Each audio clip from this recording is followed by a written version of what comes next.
남의 허물을 보지 말라. 남이 하거나 말거나 간섭하지 말라.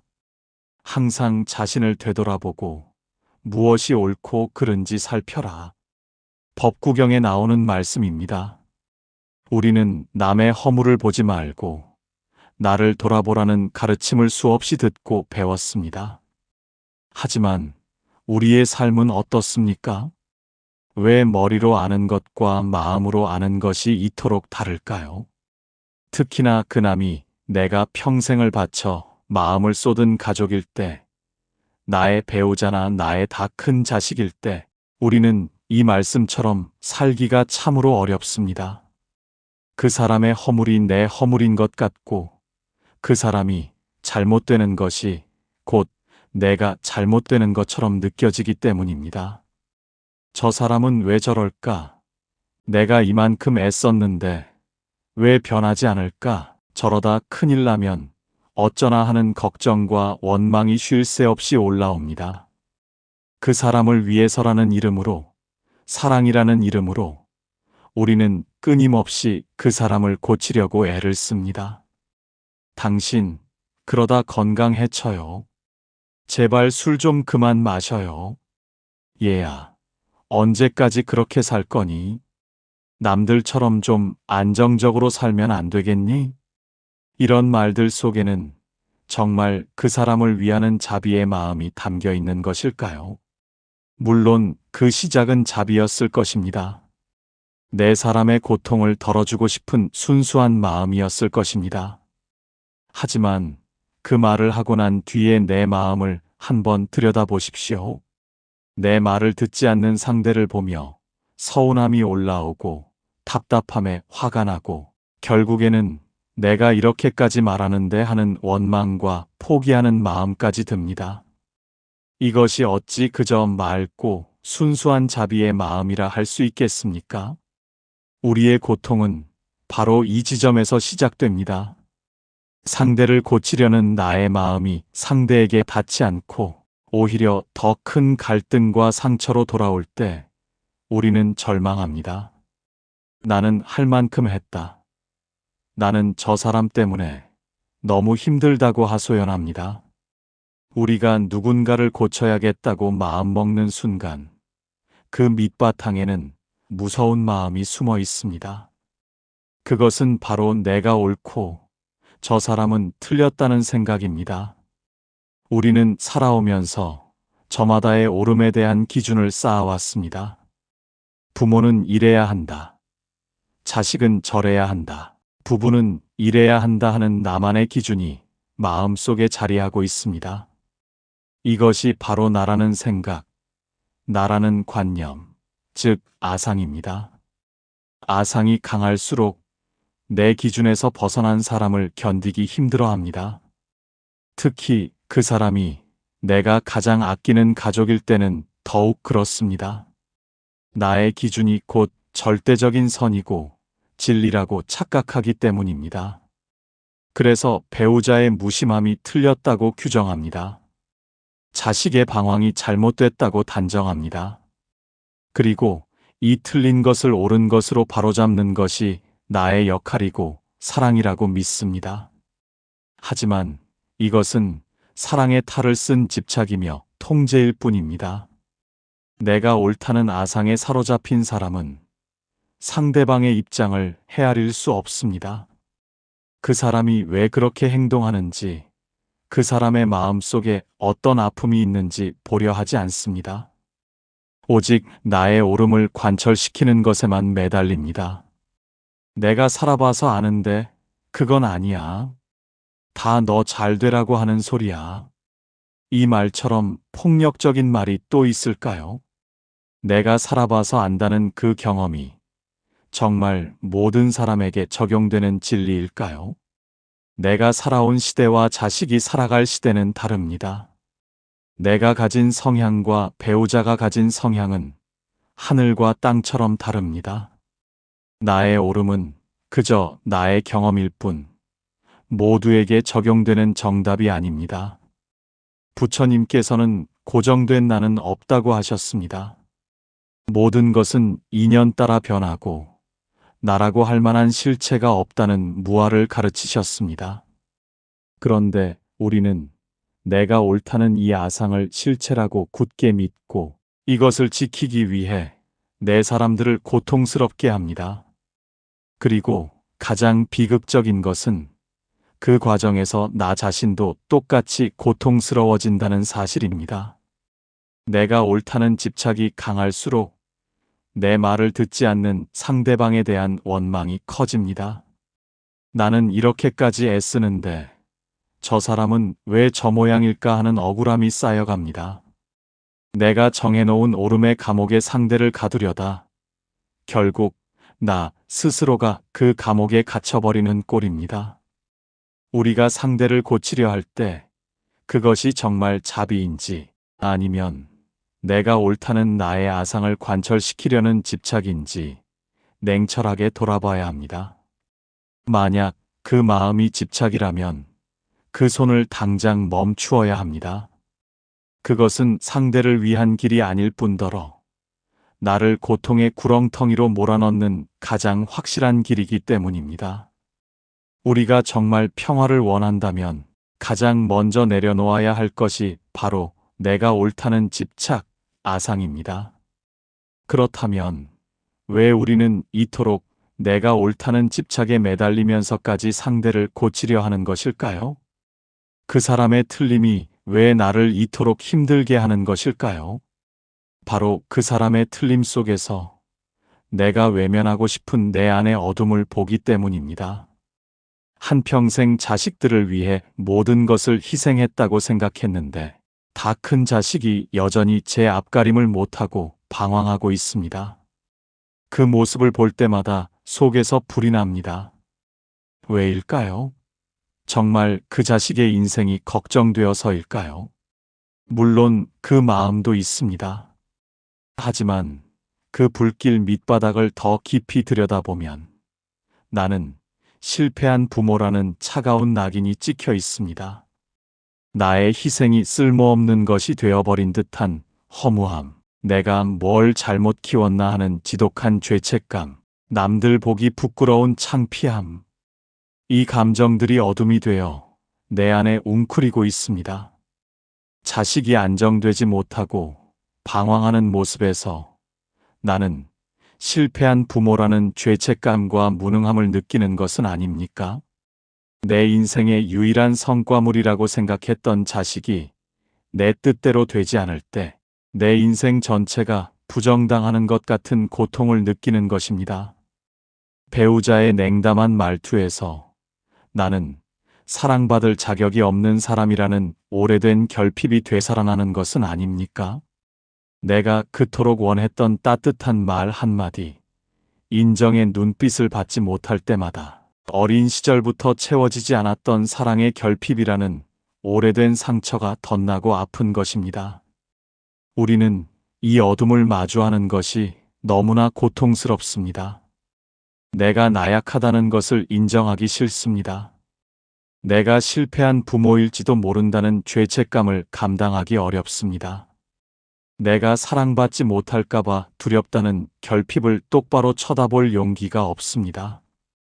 이 고통스러운 나의 진짜 감정, 이 칠흑 같은 내면의 어둠을 마주하는 것이 너무나 두려워서 우리는 가장 쉬운 방법을 택합니다. 바로 이 감정들을 불러일으킨 상대방을 비난하고 고치려 드는 것입니다. 당신이 술만 안 마시면 우리 집이 편할 텐데, 내가 정신만 차리면 내가 이렇게 속상하지 않을 텐데, 마치 그 사람만 변하면 모든 문제가 해결될 것처럼 말합니다. 그 사람에게 모든 고통의 원인을 떠넘깁니다.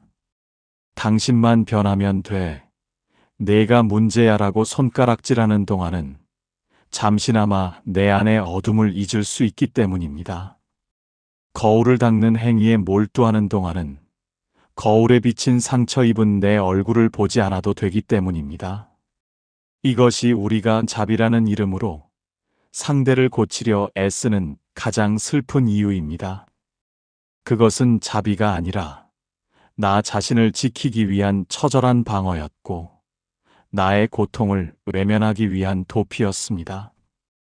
하지만 언제까지 도망칠 수 있겠습니까? 언제까지 거울만 닦고 있을 수 있겠습니까? 닦아도 거울 속 내 모습은 변하지 않습니다. 아니, 거울을 닦으려 애쓸수록, 즉 상대를 고치려 할수록 그 사람은 더 반발하고 관계는 더 틀어지고 내 안의 어둠은 더 짙어질 뿐입니다. 상대방을 위한다는 이름으로 행한 자비가 사실은 나의 결핍과 두려움에서 시작된 것이었음을 깨닫지 못하면 우리는 평생 이 고통의 순환에서 벗어날 수 없습니다. 나는 이만큼 했는데 라는 억울함과 저 사람은 왜 변하지 않나라는 원망 속에서 나와 내 가장 소중한 사람 모두를 불행하게 만들 뿐입니다. 우리는 이렇게 상대를 고치려는 헛된 노력 속에서 나 자신을 잃어갔습니다. 나의 평화, 나의 기쁨, 나의 삶을 모두 저당 잡힌 채 오로지 상대를 바꾸는 것에만 매달려 왔습니다. 그 사람만 변하면 내가 행복해질 것이라는 굳은 믿음, 어쩌면 그것이 가장 큰 미혹이고 가장 큰 어리석음이었음을 우리는 애써 외면해 왔습니다. 그렇다면 이제 우리는 무엇을 해야 합니까? 이 지독한 고통의 고리를 어떻게 끊어내야 합니까? 부처님의 가르침은 명확합니다. 밖으로 향했던 그 손가락질을 거두고 내 안을 들여다보라는 것입니다.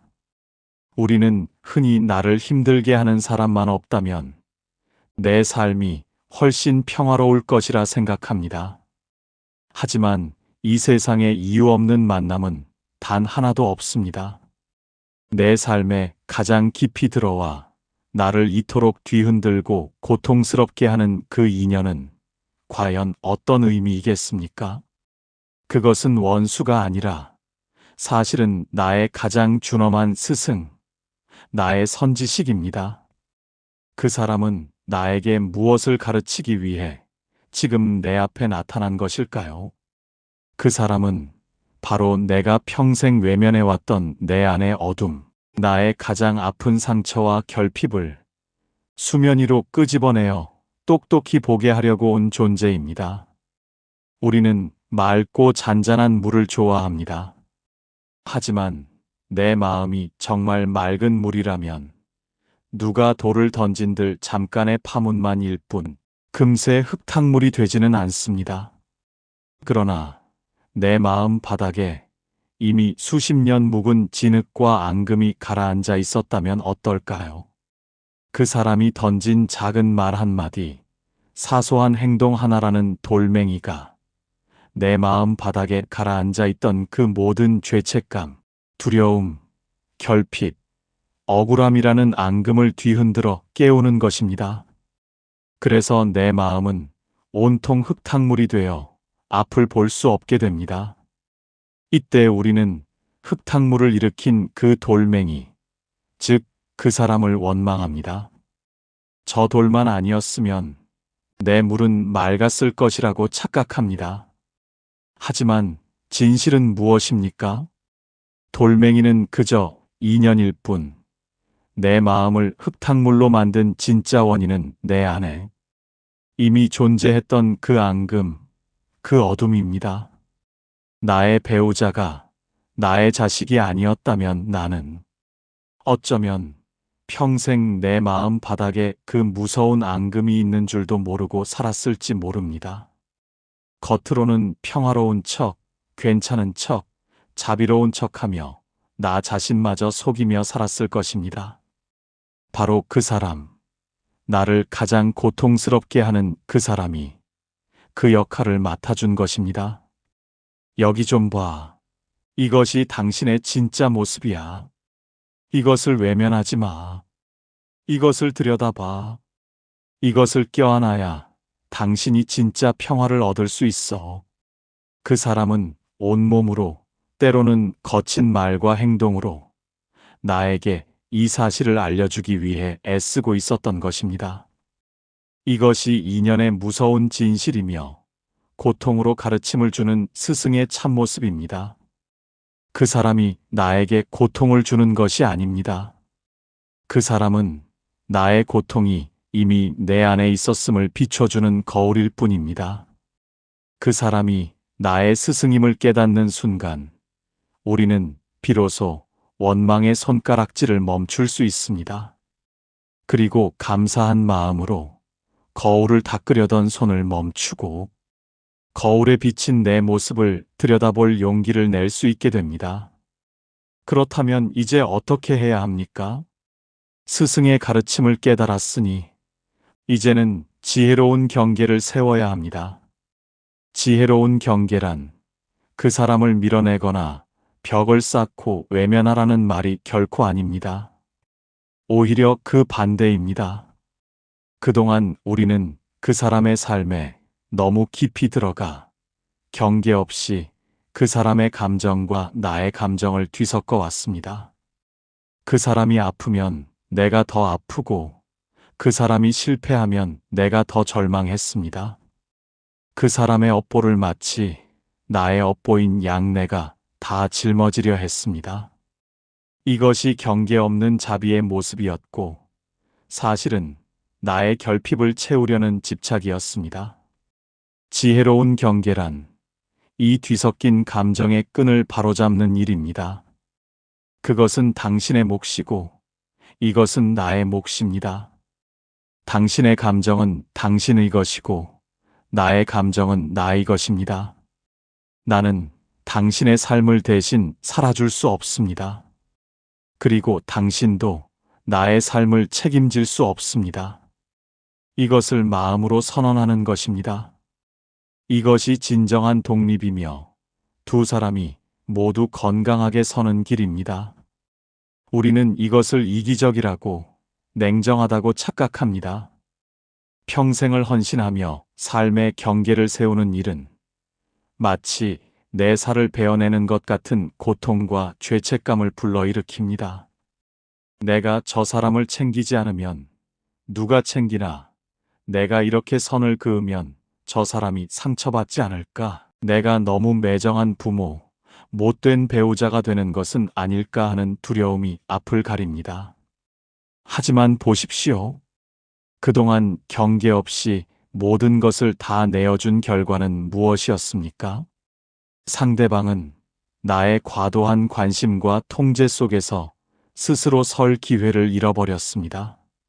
나의 헌신을 당연하게 여기거나 혹은 부담스러워하며 더 멀리 도망쳤습니다. 그리고 나는 나대로 내 모든 것을 쏟아부었음에도 불구하고 인정받지 못하고 변하지 않는 현실에 지쳐 원망만 쌓였습니다. 경계 없는 자비는 나와 상대 모두를 병들게 하는 독이었습니다. 진정한 자비는 이 경계에서 시작됩니다. 상대방이 스스로의 인연과 업보를 헤쳐나갈 수 있도록 믿고 기다려주는 것입니다. 넘어져도 스스로 일어날 수 있도록 그 사람의 힘을 믿어주는 것입니다. 내가 대신 닦아주고 입혀주고 밥을 떠먹여주는 것이 아니라 그가 스스로 밥을 지어 먹을 수 있는 존재임을 인정하는 것입니다. 이것이 그 사람을 위한 진정한 자비입니다. 그리고 나를 위한 자비는 그가 어떤 선택을 하든 그 결과로 인해 내 삶이 무너지지 않도록 나 자신을 굳건히 지키는 것입니다. 배우자가 여전히 술을 마시더라도 나는 그 술주정에 휩쓸려 같이 고통받는 대신 나의 평화를 지키기 위해 잠시 자리를 피하거나 나의 시간을 가질 수 있어야 합니다.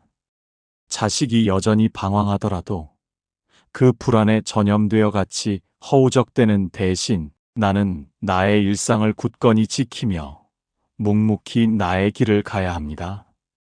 내가 흔들리지 않고 내 중심을 잡고 있을 때 비로소 나는 그들에게 진짜 힘이 되어줄 수 있습니다. 내가 행복하고 평화로울 때 그 평화의 기운이 자연스럽게 흘러가 그들에게 긍정적인 영향을 줄 수 있습니다. 내가 흙탕물 속에서 같이 허우적대면서는 물에 빠진 그 누구도 구할 수 없습니다. 지혜로운 경계란 이처럼 그 사람의 몫과 나의 몫을 분명히 나누는 것입니다. 그 사람을 고치려는 손을 멈추고 그 에너지를 거두어 나를 지키는 데 쓰는 것입니다. 이것은 이기적인 것이 아니라 나와 너, 우리 모두가 사는 가장 지혜로운 길입니다. 우리는 이처럼 나를 가장 고통스럽게 하는 그 사람이 사실은 나의 가장 큰 스승임을 알았습니다. 그 사람은 거울이 되어 내가 평생 외면해온 내 안의 어둠, 나의 결핍과 상처를 비추어주고 있었습니다. 그래서 우리는 그 거울을 닦으려던 헛된 손, 즉 상대를 고치려던 집착을 멈추어야 한다는 것도 깨달았습니다. 그 사람의 몫과 나의 몫을 분명히 가르는 지혜로운 경계를 세워야 비로소 나와 상대가 모두 숨을 쉴 수 있음을 알았습니다. 하지만 여기서 가장 중요하고도 가장 어려운 질문이 남습니다. 거울을 닦던 손을 멈추고 나니 거울 속에는 여전히 상처 입고 두려워하고 결핍에 시달리는 초라한 내 모습이 비칩니다. 그동안은 저 사람만 탓하면 되었는데, 저 사람만 변하면 될 것 같았는데, 이제는 그럴 수 없습니다. 밖으로 향하던 손가락이 정확히 나를 가리키고 있습니다. 내 안의 이 어둠, 이 고통스러운 감정들을 이제 내가 스스로 마주해야 합니다. 이것이야말로 우리가 이 인연을 통해 배워야 할 마지막 공부이며 고통에서 벗어나는 유일한 길입니다. 우리는 평생 내 안의 어둠을 외면하는데 익숙해져 있습니다. 내가 나약하다는 느낌, 내가 부족하다는 죄책감, 내가 버림받을지 모른다는 두려움. 이런 감정들은 너무나 고통스럽기에 우리는 그것이 올라올 때마다 억누르거나 다른 핑계거리를 찾거나 아니면 나를 힘들게 하는 상대방에게 화를 내는 방식으로 도망쳐 왔습니다. 이제는 도망칠 곳이 없습니다. 이제는 내 안의 그 어둠과 정면으로 마주 앉아야 합니다. 부처님께서는 내 안의 어둠을 마주할 때 가장 강력한 무기가 바로 자각, 즉 알아차림이라 하셨습니다. 내 안의 어둠을 없애려 싸우는 것이 아닙니다. 어둠은 본래 실체가 없어서 빛을 비추면 저절로 사라지기 때문입니다. 그렇다면 그 빛은 무엇입니까? 그것은 지금 이 순간 내 안에서 일어나는 감정을 그저 알아차려주는 맑은 의식입니다. 나의 배우자나 자식이 나를 고통스럽게 하는 말이나 행동을 합니다. 예전 같으면 당신 또 그러네, 너는 왜 그러니 하고 즉각 반응이 튀어나왔을 것입니다. 하지만 이제 우리는 멈추는 법을 배웠습니다. 지혜로운 경계란 반응하기 전에 잠시 멈추는 힘입니다. 입을 닫고 내 마음을 들여다봅니다. 그 사람의 말 한마디에 내 안에서 지금 무엇이 일어나고 있습니까? 가슴이 답답하고 뜨거운 불길 같은 것이 치밀어 오릅니다. 화가 나는구나. 그 화의 밑바닥을 더 깊이 들여다봅니다. 내가 이만큼 무시당하는구나. 내 마음을 아무도 몰라주는구나. 서운함이 올라오는구나. 그 서운함과 억울함의 뿌리를 더듬어 찾아가 봅니다. 나는 평생 인정받고 싶었는데, 나는 따뜻한 사랑을 받고 싶었는데, 내 안에 결핍이 있었구나. 두려움이 있었구나. 이것이 자각입니다. 우리는 이 감정들을 나쁜 것이라고 판단하고 억눌러 왔습니다. 화가 나면 내가 또 수행을 못했구나 하고 나를 자책했습니다. 두려움이 올라오면 나는 왜 이리 나약한가 하며 나를 미워했습니다. 그러나 부처님께서는 판단하라 하지 않으셨습니다. 그저 보라고 하셨습니다. 마치 남의 집 불구경하듯 내 안에서 일어나는 이 감정들을 그저 덤덤히 바라보는 것입니다. 내 안에 화라는 손님이 찾아왔구나. 내 안에 두려움이라는 어린아이가 울고 있구나. 이 감정들은 내가 아닙니다. 그저 인연 따라 잠시 일어났다 사라지는 구름 같은 것입니다. 내가 이 감정들을 억누르거나 혹은 이 감정에 휩쓸려 상대에게 화를 낼 때 우리는 이 감정의 노예가 됩니다. 하지만 이 감정들을 그저 알아차려 줄 때, 그래, 너 화가 났구나. 많이 서운했구나. 두려웠구나.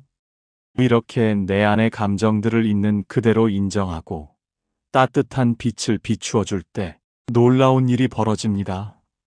수십 년 묵은 얼음처럼 단단했던 감정들이 알아차림이라는 따뜻한 빛 속에서 서서히 녹아내리기 시작합니다.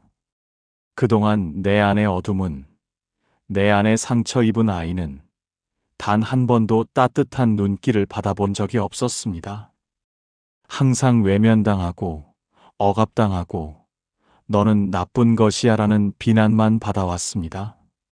그래서 그 아이는 더 크게 울고 더 삐뚤어진 방식으로 자신을 드러내며 나에게 고통을 주었던 것입니다. 우리가 상대를 고치려던 그 마음, 그 경계 없는 자비는 사실 내 안에 이 울고 있는 아이를 달래주기 싫어서, 그 아이의 울음소리를 듣기 싫어서 밖으로 도망쳤던 비겁한 행동이었습니다. 진정한 자비는 밖에서 시작되지 않습니다. 진정한 자비는 내가 나의 가장 깊은 어둠, 나의 가장 아픈 상처를 기꺼이 마주하고 따뜻하게 바라보고 있는 그대로 껴안아주는 데서 시작됩니다.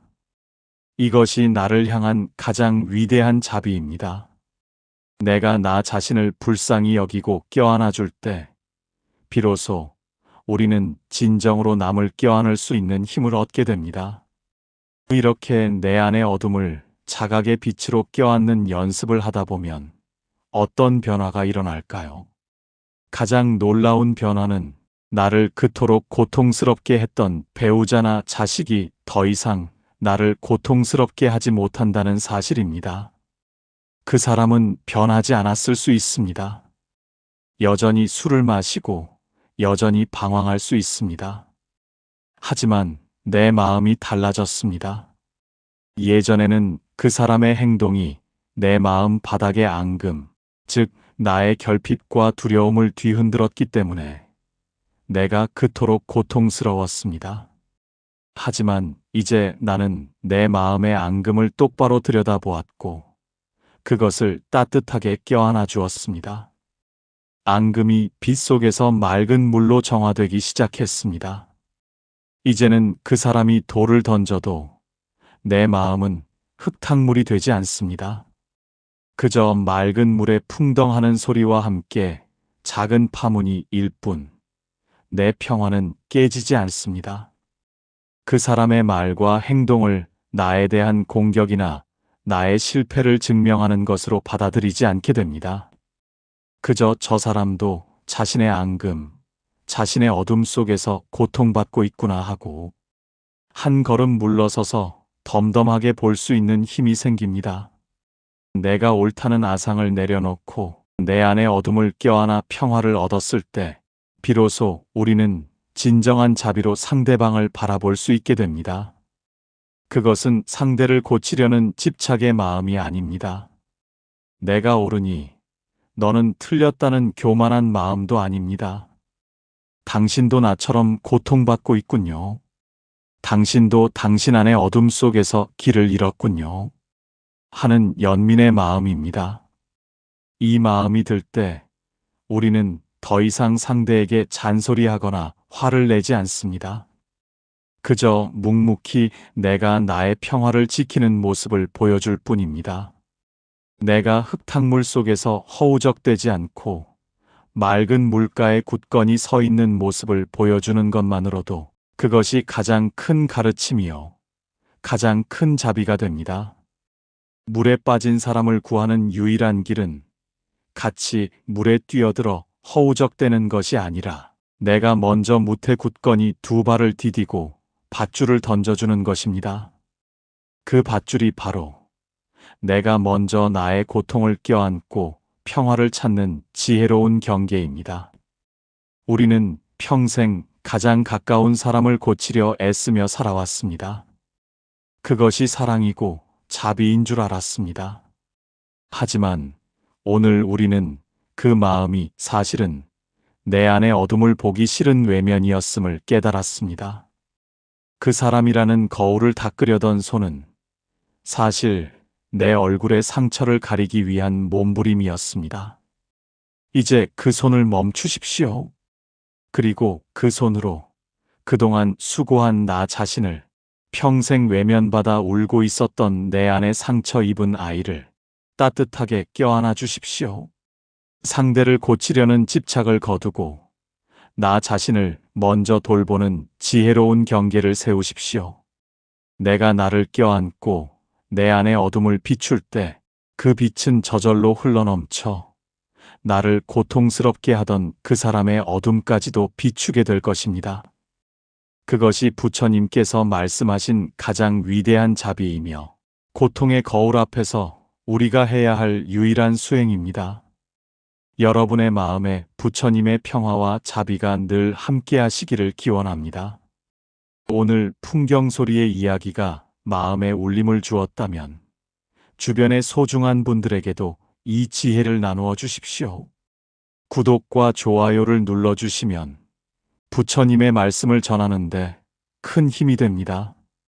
오늘의 한마디, 나를 들여다보겠습니다를 댓글로 남기시며 그 뜻을 다시 한번 마음에 새겨보시기 바랍니다. 긴 시간 함께 해주셔서 고맙습니다.